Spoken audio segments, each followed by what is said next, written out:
welcome to another episode of Off the Schneid. Today we're going to be looking at the Las Vegas Raiders, talking about their team needs heading into the 2021 NFL Draft, post-free agency for the most part. Interesting spot for the Raiders. I've been quite liking their roster build and makeup for a few years now, and I still like it. A little interesting with the offensive line this year, just a complete overhaul, trading, cutting everybody. They did bring back Richie Incognito, and Colton Miller still there, who was their first round draft pick, I think 3 years ago, something like that. But either way, a complete overhaul beyond that. I do think that John Simpson probably ends up being a starter on that offensive line somewhere. But we'll see. Nick Martin comes over from Houston.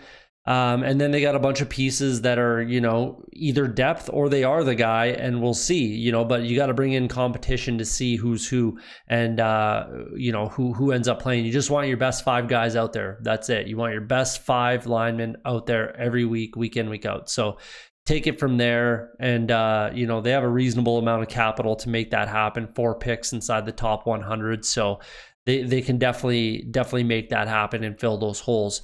And again, sticking with the offensive line, I'm not going to say like Brandon Parker from North Carolina A&T can't do it. I'm not saying that. I'm just saying I don't know. We're not sure. We haven't seen it. You know what I mean? Same with Denzel Good, even John Simpson, who I said would be a starter on this line. You just gotta bring in the competition and let the best guy play. Besides Colton Miller, he's going to be that guy, and probably Nick Martin as well. But there you go.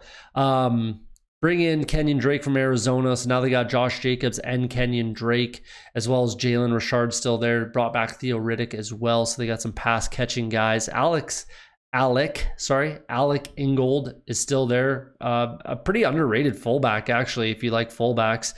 He can catch the ball out of the backfield. He's had a couple big catches, touchdowns, that sort of a thing. Kind of a sneaky play there. Tight ends are fantastic. Darren Waller's, top probably 3, maybe five at the worst, but top 3 tight end in the game right now. Foster Moreau and Derek Carrier are very good complementary guys, and 2 tight end set type guys as well. Can catch it. They can do a lot of things. So, and even Nick O'Leary. So there you go. They got depth there. Derek Carr is still going to be the guy.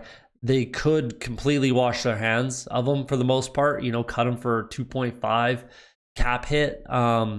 Dead money cap hit. It's not going to happen. They're 100% not cutting Derek Carr. That's for sure. Don't get me wrong, but it's just an interesting position moving forward.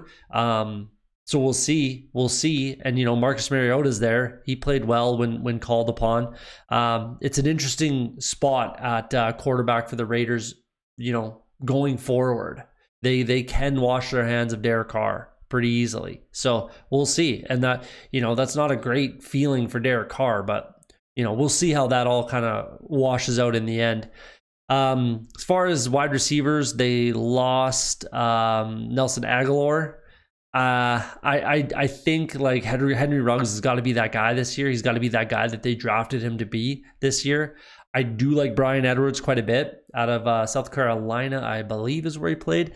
Hunter Renfrow, I think, is still a super underrated slot receiver out of Clemson. He's good, man. He can ball. He just doesn't get a ton of opportunity, but he can absolutely play. John Brown comes in. Willie Snead comes in. They still got Zay Jones there as well. Marcel Aitman, Keelan Doss, I should say. Yeah, they're fine. I mean, you might see the Raiders take a guy and maybe one of those 4th, 5th round picks type of thing. Just to add competition. You're still not sure about Brian Edwards and even Henry Ruggs for that matter, but you might add a guy at some point in this draft to compete and to push those guys. So we'll see how that ends up. Decent looking offense. They're pretty quality last year. 1,000-yard receiver, 1,000-yard rusher, 4,000-yard passer. 27 touchdowns for Derek Carr. I think he added a couple on the ground. Yeah, 3. So 30 touchdowns for Derek Carr. That's an impressive number. 30 touchdowns for a quarterback is very underrated. I don't think a lot of people would even think that Derek Carr had 30 touchdowns total last year. I honestly didn't until looking at it, but here we are. Josh Jacobs had a touch of a regression season last year. And who knows about that one, to be honest with you. I think Josh Jacobs is a very good running back. It's kind of curious that they brought in Kenyon Drake, not that they're about to replace Josh Jacobs, but it's kind of curious that Kenyon Drake wanted to, go to Vegas. It just, it's not far from Arizona, and, state taxes are pretty good, but I don't know. So we'll see how that all shakes out.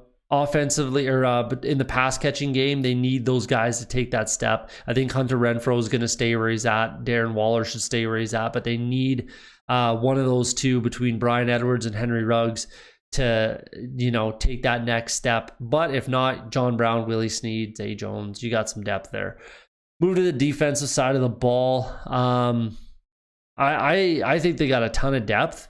I like a lot of the players here. With the exception of probably corner, and they need a free safety. But from linebacker to the line, Cleveland Farrell, Arden Key, Max Crosby, Carl Nassib, Solomon Thomas there now, Maurice Hurst. They got Jonathan Hankins, Quentin Jefferson. I think they're in a good spot there. And then linebackers, Nick Kwiatkowski. Oh, Yannick Ngakoue they add in there. There you go. Nick Kwiatkowski, Corey Littleton. I like Tanner Muse. I think he plays a little more this year. Nick Morrow as well. So they're fine from more than fine. They're looking quite good from the linebackers to the line. It's the back end that concerns me with this defense. Jonathan Abram, very, very good safety. They're going to need a free safety back there, kind of, patrolling. Maybe that's their 17th overall pick. If not, I think they definitely take a ball hawk type of a guy in their first two picks, whether it's 17 or 48. But we'll see. Check out my mock draft. Look for that in the next couple of weeks, and we'll see what they do. But I definitely think they need to add some competition and potential starters at corner. They brought back Nevin Lawson. Damon Arnett is still, he had spurts, but, for the most part, for where he was drafted, it was a bit of a letdown. Trayvon Mullen is still there. Amik Robertson, I do like, as a nickel. So, they got some pieces that can at the very least be depth guys, but they might need a corner that is a kind of a difference maker, probably maybe even this season, right? So I do like this defense. I do like this team. I liked them quite a lot last year, and I still like them quite a bit. I just think they need to shore up that offensive line. It was in a very good spot last year, and you would have thought that it would still be in that type of a position this year, but they completely blew it up. So we'll see what happens with the offensive line. They need to shore that up and make sure that they have the best five guys out there, and then add some pieces to the back end of the defense to help out that front end. I mean, maybe that front end of the defense is so good that makes them good on the back end. We'll see, but I still think that they need to add some pieces, competition pieces, depth pieces, and potential starters, especially at free safety. So there you go. A lot to chew on. I like the Raiders heading into this season to be a problem. I think I'll take them to be a playoff team this year. I don't think they win the division because the Chiefs are too good, but I think they could definitely push to be a playoff team. And we'll see what happens. But there you go. Thanks for the watch. If you could do me a favor, hit that like and subscribe button on your way out. Share with a friend. Look out for the mock draft coming in a couple weeks. And I'll see you in the next video.